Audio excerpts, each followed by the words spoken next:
नमस्कार, वेद IAS academy में आपका स्वागत है। आज हम लोग आधारशिला बैच पर चर्चा करेंगे। यह बैच मुख्य रूप से प्रीलिम्स परीक्षा में जीएस का जो दूसरा पेपर है, जिसे हम सी सेट के रूप में जानते हैं, उसके ऊपर होगा। हम एक नया सी सेट बैच लॉन्च कर रहे हैं, जिसमें मैथ, रीजनिंग और कंप्रीहेंशन के जो सवाल होते हैं सी सेट में, उसको सबसे एक्सपर्ट टीम हमारी जो है पढ़ाएगी। सी सेट जो है अपने आप में काफ़ी चुनौतीपूर्ण होता है। मेरिट तो जीएस के पेपर पर बनती है, लेकिन आप देखेंगे कि जो सी सेट का पेपर है उसमें वो क्वालिफाइंग नेचर का होता है, लेकिन फिर भी उसमें क्वालिफाई करना अपने आप में बहुत बड़ी चुनौती होती है।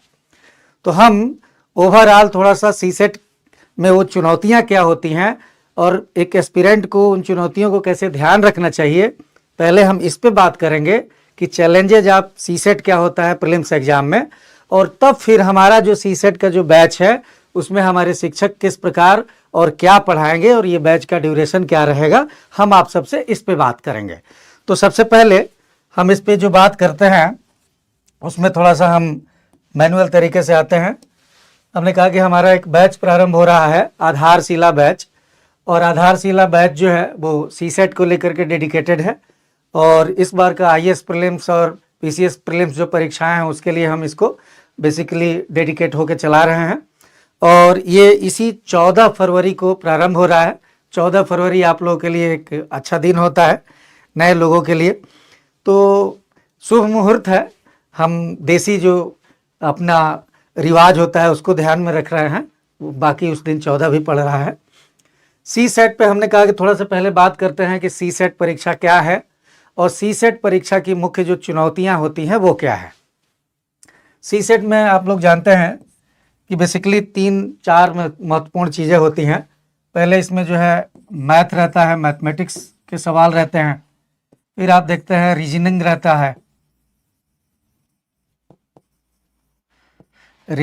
है, और फिर आप इसमें देखेंगे आपका कंप्रीहेंशन रहता है।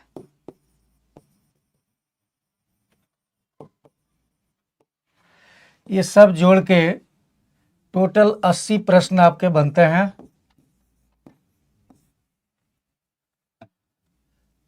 और इस 80 में से अगर 27 किसी ने क्वालिफाई कर लिया तो फिर वो क्वालिफाई हो जाता है। ये आप सब जानते हैं इस बात को। और जो ये 80 सवाल आते हैं मोटे तौर पे मैथमेटिक्स में भी एनालिटिकल मैथमेटिक्स, थोड़ा एडवांस कुछ क्वेश्चन होते हैं, कुछ बेसिक मैथमेटिक्स होता है। फिर रीजनिंग पे उसी प्रकार से होता है, कुछ थोड़े से एडवांस रहते हैं, कुछ बेसिक रहता है, सामान्य एप्टीट्यूड होता है, कंप्रीहेंशन रहता है, कुछ डाटा इंटरप्रिटेशन वगैरह रहता है जो मैथ और रीजनिंग का हिस्सा है। ये सब जोड़ के आपसे 80 सवाल परीक्षा में पूछे जाते हैं। हर क्वेश्चन जो है 5 मार्क्स का एक होता है, माइनस मार्किंग इसमें भी होती है। और यह केवल क्वालिफाइंग नेचर का पेपर है। अब जो कि है सी सेट का, अगर हम देखें इस सी सेट का जो है वो नेचर क्या होता है, तो हमने कहा कि ये क्वालिफाइंग नेचर का होता है। बस आपको इसमें क्वालिफाई करना होता है, ये ध्यान में रहे। लेकिन इसको हल्के में नहीं लेना है, इसमें क्वालिफाई करना अपने आप में बड़ा चुनौती होता है। तो हमने कहा कि इसको अगर सी सेट पे अगर आप चर्चा देखें तो सी सेट को क्या है कि हल्के में नहीं लेना है। पहला चीज, क्यों हल्के में नहीं लेना है, एकदम बिल्कुल व्यवहारिक आपको हम एग्जाम्पल बता रहे हैं। मेरे कई ऐसे छात्र रहे हैं जो आईआरएस सेलेक्टेड रहे हैं, अब नाम मैं नहीं चर्चा करूंगा। एक उसमें आईपीएस भी था, और अगली बार जो पीटी परीक्षा उसने दिया तो सी सेट नहीं हुआ। और ऐसा हर साल ट्रेंड में आप लोग देखेंगे। और इसमें यह रहता है कि हमने कहा कि सेलेक्टेड हल्के में नहीं होना है, क्योंकि जो सेलेक्टेड कैंडिडेट हैं उनका नहीं होता है कई बार। इसी प्रकार देखेंगे कि यहां तक कि जो बीटेक वाले हैं, अब बीटेक वालों से उम्मीद तो की जा सकती है कि भाई बीटेक वाला है तो मैथमेटिक्स रीजनिंग में पारंगत होगा, लेकिन अगर उसने भी हल्के में लिया तो बीटेक वाले भी कई बार डिस्क्वालीफाई हो जाते हैं, 1-2 क्वेश्चन से इधर उधर रह जाते हैं। और ये अपने आप में कंट्रडिक्शन है कि जरूरी नहीं है जो आर्ट्स वाला है वह पास भी कर जाता है, तो ये बड़ा कंट्रडिक्शन है सीसेट के पेपर में। अब ऐसा नहीं है कि इस कॉन्ट्रडिक्शन का को सॉल्व नहीं किया जा सकता है और इसका नीति रणनीति नहीं है, पास नहीं किया जा सकता। लोग पास करते हैं हर साल है, लेकिन बड़े संख्या में इसमें लोग फेल भी करते हैं। मेन चीज क्या है कि जो सीसेट का परीक्षा है, हमने क्या है कि सीसेट में आपको क्या क्या है, तो हमने अभी जो बात की और जो हमने कहा कि सिंपल है कि भाई आपको इसमें मैथमेटिक्स है, इसमें क्या है रीजनिंग है, रीजनिंग, फिर हमने कहा कि कंप्रीहेंशन है। ये चीज अमूमन जो सवाल रहता है कंप्रीहेंशन की अगर बात करें तो देखेंगे कई बार 30, 32, 35 सवाल कंप्रीहेंशन से रहते हैं, और मैथ रीजनिंग को अगर मिला दें तो रीजनिंग डीआई सब मिल करके वही लगभग जो है 20 सवाल यहाँ हो गया है ना, 30 सवाल यहाँ हो गया, लगभग आगे पीछे 2 ये रहता है। अब इसमें जो क्वेश्चन रहता है सीसेट का, तो अगर देखेंगे जो प्रश्न रहते हैं, इन प्रश्नों का नेचर देखें तो इन प्रश्नों में अमूमन सब 80 प्रश्नों को कैटेगराइज करें हैं। तो ये सारे 80 प्रश्नों को कैटेगराइज करने पे आप देखेंगे कुछ लो लेवल के होते हैं, कुछ उसमें देखेंगे मीडियम लेवल के प्रश्न होते हैं, और कुछ देखेंगे हाई लेवल के प्रश्न रहेंगे। कॉम्प्रिहेंशन की बात करें तो 2-4 तो बड़ा सिंपल दिखेगा, थोड़ा सा मीडियम दिखेगा, कॉम्प्रिहेंशन में कुछ टफ दिखेगा। रीजनिंग में देखेंगे तो उसी प्रकार से रहेगा, कुछ थोड़ा सा सिंपल तरीके से, कुछ एवरेज थोड़ा सा, और कुछ कोई उसमें लगेगा कि हाँ क्या पूछ दिया है। मैथ में भी वही है। अब आपको इसमें 80 सवाल तो हमने कहा कि आ रहे हैं, लेकिन 80 में 80 यहाँ अटेम्प्ट नहीं करना है, क्वालिफाइंग है। हाँ, आप जीएस में 100 में सब अटेम्प्ट कर सकते हैं, क्योंकि वहां एक एक क्वेश्चन पे आपका आ रहा है तो सब करिए। यहाँ आ भी रहा है तो जरूरी नहीं है, ये ध्यान में रहे। आपको ये जरूर है कि आपको अगर 40-45 का एक रेशियो बना रहे हैं कि हमको यहाँ 50 मान लीजिए, अगर इसमें तो सीओटी है, थोड़ा अनसीओटी आपका रहता है जिसमें निश्चितता उतनी नहीं है, वो है कंप्रीहेंशन वाले में। कंप्रीहेंशन वाले में कई बार थोड़ा सा रहता है कि एग्जैक्ट है नहीं, लेकिन उसमें भी एक्यूरेसी हो तो 98-99% है। तो 80 सवाल इसमें आते हैं, और हमने कहा कि अगर आपने 27 इसमें पा लिया तो आप क्वालिफाई हो गए काट पीट के। चाहे मान लीजिए आपने 40 सही किया हो, कुछ गलत हो गया हो, काट पीट के 27-28 हो गया कमीशन के अनुसार, या आप ऊपर जितना भी 27 से ऊपर पा गए हो। तो प्रश्न क्या है ये, अब याद में ध्यान में रखना है कि बड़े स्तर पर जो है लोग क्या होते हैं, इसमें फेल होते हैं। बड़े स्तर पर लोग क्वालिफाई नहीं करते हैं, जो कि है इसमें डिस्क्वालीफाई आप कर लें, डिस्क्वालीफाई, यानी 27 भी नहीं पाते। ये समस्या ज्यादातर किनको आती है? ज्यादातर समस्या आमतौर पर देखेंगे जो आर्ट्स विषय से पढ़ने वाले हैं, या साइंस में मान लीजिए बायो वाले हैं, थोड़ा सा जो मैथ वाले रहते हैं, कंपैरेटिवली थोड़े से रहता है। लेकिन हमने कहा कि उसमें ऐसे भी होते हैं कि बीटेक किया है तो भी नहीं हुआ, चाहे वो मैथ वाला हो, चाहे वो ह्यूमैनिटीज के दूसरे किसी भी सेक्शन वाला हो, या साइंस में ही बायो वाला हो। तो अमूमन देखिएगा जो भी सीरियस नहीं रहा वो इस पेपर में उसको नुकसान होता है, और वहाँ उसको कीमत चुकानी पड़ती है। कई बार वो डिस्क्वालीफाई हो जाता है, इसी में से बाहर हो जाता है, ध्यान में रहे। तो यहाँ यूपीएससी जो है, ऐसा नहीं है, जो यूपीएससी है, यूपीएससी जो परीक्षा लेती है, ऐसा नहीं है कि यूपीएससी का अपना है कि लोगों को फेल करना है। यूपीएससी फेल करने के नियत से पेपर नहीं सेट करती है, ध्यान में रहे। सीसेट को लेके यूपीएससी क्या चाहती है? हमने कहा कि सीसेट और यूपीएससी का मकसद फेल करना नहीं होता है कि ऐसा मैथ और ऐसा रीजनिंग पूछ दे कि लोग फेल ही हो जाए। वो बस ये चाहती है कि 80 सवाल हम कर रहे हैं तो इसमें से कम 27 जरूर पा जाए आदमी, और एक पर्याप्त एनालिटिकल माइंड, पर्याप्त विश्लेषण क्षमता वाला व्यक्ति हो। एक कम से कम सफिशिएंट, ज्यादा नहीं है, सफिशिएंट एनालिटिकल माइंड वाला व्यक्ति जरूर होना चाहिए, जो आईएएस मेंस हम लिखवाएंगे जिनसे, उनके पास ये जरूर पर्याप्त।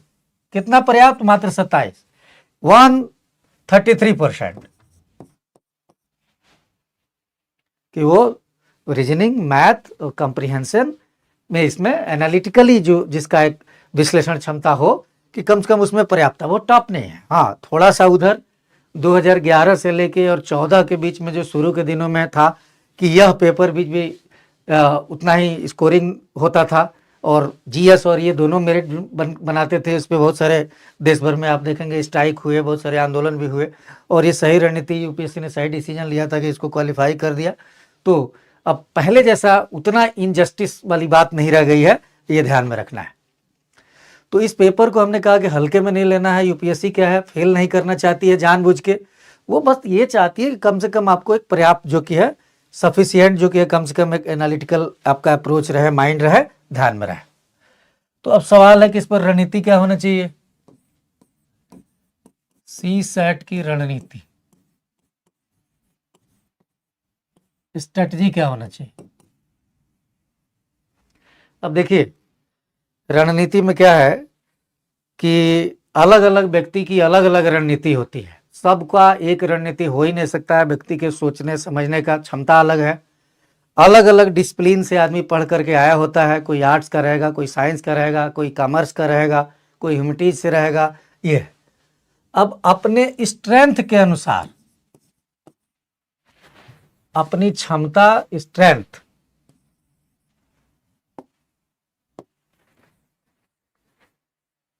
अपने स्ट्रेंथ के अनुसार तैयारी करिए। अपनी क्षमता, स्ट्रेंथ, अपने स्ट्रेंथ के अनुसार तैयारी।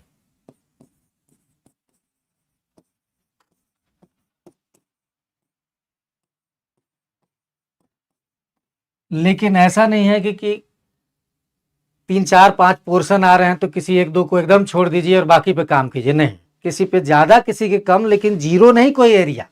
एग्जाम्पल, मान लीजिए आप आर्ट्स के हैं, सबसे ज्यादा थोड़ा सा आर्ट्स वाले, यानी ह्यूमैनिटीज वाले, जो ह्यूमैनिटीज के सब्जेक्ट हैं, मान लीजिए वो वाले हैं आर्ट्स वाले, इनको आर्ट्स आप कहेंगे। अब इनके लिए क्या है कि आमतौर पर कंप्रीहेंशन में ज़्यादा अपने आप को कई लोग बहुत सुटेबल मानते हैं, हालांकि कंप्रीहेंशन को हल्के में नहीं लेना है, ये ध्यान में रहे। तो आप इसको प्रायोरिटी दे सकते हैं। कंप्रीहेंशन के बाद आप क्या है, रीजनिंग को दे लें। ठीक है, रीजनिंग के बाद आपका क्या है कि हमने कहा कि मैथ में कम से कम बेसिक मैथ,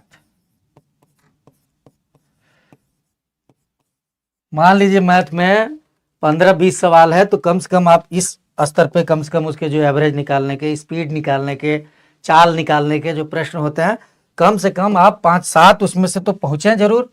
इतनी तैयारी होनी चाहिए। इतना जरूर है कि 5-7 ये कर रहे हैं, ये जरूर हो कि इसमें से आपका 10 निकल जाए, ये जरूर है कि इसमें से जो कि 25 निकल जाए, 20 निकल जाए। तो 20 भी काट पीट के आ गया, इसमें से अगर 10 काट पीट के आ गया, इसमें से 5 तो आपको दिक्कत नहीं होगी, 35-40, 35-36 तक पहुंच जाएंगे काट पीट के सब। तो ये रहे, ये हम मिनिमम आर्ट्स वाले पे बात कर रहे हैं। साइंस वाला तो मान लीजिए है ही कि उसके लिए क्या है कि मैथ जो कि है, रीजनिंग जो कि है, कोई बहुत पहाड़ नहीं है, आसान है, ये है। तो मेरा कहने का मतलब है कि दुनिया को देख के नहीं, अपनी क्षमता देख करके, लेकिन किसी चीज को इग्नोर नहीं करना है। कंप्रीहेंशन भी पढ़ना है, मैथमेटिक्स भी पढ़ना है, रीजनिंग भी पढ़ना है, और इसकी एक सटीक रणनीति के साथ तैयारी करना है। और ध्यान में रहे, इसमें क्या है कि रीडिंग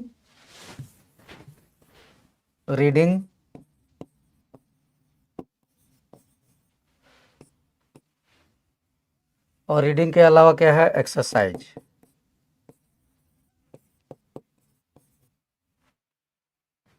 अभ्यास, ये महत्वपूर्ण है। जितना आप रीडिंग करें, जितना अभ्यास करें, और इसका एक एवरेज तैयारी का है, वो आप लोग कैलकुलेट करते हैं अपनी अपनी क्षमता के अनुसार। फिर हमने कहा कोई ज़्यादा थोड़ा समय लेगा, कोई कम लेगा, लेकिन इसमें एक कंटिन्यूटी रहे, सतता रहे। ऐसा ना हो कि केवल आप जीएस को ही दे रहे हैं, इसको भी 2 घंटा 3 घंटा अपनी ज़रूरत के अनुसार पढ़ाई में साथ में इंक्लूड करते हुए चलना है।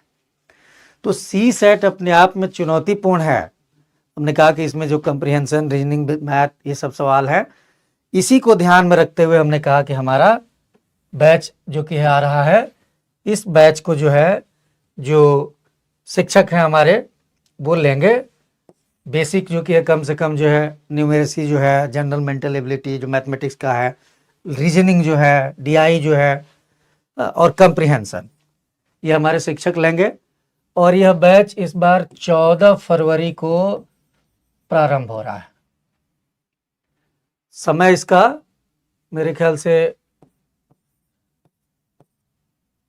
12 बजे के आसपास कुछ ऐसा है, या 12:30 है, 12:30 है PM पे। आप लोग ऐप डाउनलोड करें और ऐप के थ्रू जाएं, उस पर सारी सूचनाएं रहेंगी। फ्री ऐप है, कोई उसमें दिक्कत नहीं है। ऐप में क्या है कि जब आप प्ले स्टोर, गूगल स्टोर से सर्च करें तो वेद IAS में स्पेस बिना डाले वेद IAS डायरेक्ट पूरा डालिएगा, स्पेस वेद IAS के बीच में न दीजिएगा, और उसके पास आएगा यही लोगो जो ऊपर दिख रहा है, ये रेड कलर का लोगो होगा उस पर, और आपको जो कि है वहाँ आसानी रहेगी। तो हमारा कहने का मतलब है कि इसको लेकर के स्पष्ट आपकी रणनीति होनी चाहिए। सी सेट को लेकर क्वालिफाइंग नेचर का पेपर है, लेकिन हल्के में नहीं लेना। हमने कहा कि बहुत सारे ऐसे लोग हैं जो डिस्क्वालीफाई कर जाते हैं, ये ध्यान में रहे। और हमारी जो टीम है उसमें बहुत अच्छे टीचर हैं जो, और रीजनिंग और मैथ के टीचर जो हैं, कंप्रिहेंशन के, सबके। इसकी फीस भी हमने कम रखी है, और आपको मैथमेटिक्स का अलग से क्लास चलेगा, ये रीजनिंग का अलग चलेगा, कंप्रिहेंशन का अलग। फीस हमने कहा कि 1000-1100 कुछ ऐसा रखा गया है कि जो मैं कुछ में कोई भी व्यक्ति अगर ये कहे कि नहीं फीस की वजह से हम कोर्स नहीं कर रहे हैं, तो फिर ये सही नहीं है। इतना कम फीस है कि हर व्यक्ति ही कर पाएगा, कर लेगा। तो इसके लिए हम फीस इसलिए नहीं बोल रहे हैं कि आप ऐप पे जाएं, जब वहाँ पे सब मेंशन है तो आप देखें। आप जाएंगे तो बहुत सारी सामग्री आपको फ्री पे मिलेगा, तो ये भी एक रहेगा। इससे इसी बहाने आप जो कि उस पर जाएंगे, देखेंगे जब आप तैयारी कर रहे हैं। तो हमने कहा कि 12:30 से ये सी सेट के लिए डेडिकेटेड बैच चालू होगा 14 फरवरी से, और 3 भागों में वो चलेगा। एक मैथ के टीचर पढ़ाएंगे, एक रीजनिंग के टीचर, और फिर एक सी सेट के जो कंप्रिहेंशन है उसके टीचर। फीस उसकी कम है, आप चाहे तो उसमें केवल मैथ भी देख सकते हैं, केवल रीजनिंग है दे सकते हैं, केवल कंप्रिहेंशन देख सकते हैं। हमने कहा कि मान लीजिए 1000-1100 है तो प्रत्येक का इतना इतना है, चाहे तो तीनों दें। 3000 में आपको 3 महीना पढ़ने का मौका मिलेगा, है ना। अगर एक साथ बल्क में लेंगे तो हो सकता है 10% वो छूट भी दे दें। अगर आपको करना है कि केवल कंप्रिहेंशन कर लें तो 1000-1100 का ऐसा कुछ फीस होगा। कंप्रिहेंशन कर लें, आराम से 15 दिन वो देखने का, 20 दिन का रहेगा। उस पर बाकायदे आपको क्या होगा कि टेस्ट मिलेगा, आपको जरूरी सामग्री मिलेगी, ये सारी चीज़ें हमारे शिक्षक लेंगे। मेरी क्लास नहीं चलेगी, ध्यान में रहे, मैं GS वाला टीचर हूँ, मैं डायरेक्टर हूँ, लेकिन मैंने टीम बहुत बढ़िया खड़ा की है। मैथमेटिक्स के जो टीचर है, रीजनिंग के जो टीचर शिक्षक हैं, कंप्रिहेंशन वाले टीचर भी अपने आप में बहुत काबिल हैं। और इसका मोड हिंदी इंग्लिश रहेगा, बाईलिंगुअल, ये ध्यान में रखना है। बैच बाईलिंगुअल होगा, तो हिंदी इंग्लिश वालों को किसी को परेशानी नहीं होगी, ये है। तो हमारा कहने का मतलब है कि इसको लेके विशेष रणनीति अपनाएं, बार बार अभ्यास करें, जुड़ें। और मेरा एकदम पूरा विश्वास है कि जो आधारशिला बैच है, नाम ही इसलिए हम आधार रखे हैं कि ये PT परीक्षा का ये आधार ही होता है सी सेट। अगर ये क्वालिफाई नहीं किए तो ऊपर आप क्या है, मंजिल ही नहीं बना पाएंगे। तो इसलिए इसको ज्वाइन करें। शुरू के 2-3 क्लासेज फ्री रहेंगे, ध्यान में रहे। 14-15 फरवरी फ्री क्लास रहेगा, ये फ्री रहेगा। तो कम से कम 2 दिन देखें आप कि 2-2 घंटा इनके टीचर कैसे पढ़ा रहे हैं। शिक्षक आके विजय सर तो इतना बोले हैं, भाई क्या दम है कि नहीं, देखें, सब में देखें। और फीस भी इतना भी कम है कि अगर आप ले रहे हैं तो आपको ये नहीं होगा कि शिकायत करेंगे कि हाँ, लेकिन पूरा देखें तब, ये ध्यान में रहे। तो पहले फ्री करें, उसके बाद जब पसंद आए देखें। और मेरा पूरा विश्वास है कि आपको पसंद आएगा, क्योंकि काबिल लोग आपको पढ़ाने जा रहा है। इसी के साथ जय हिंद।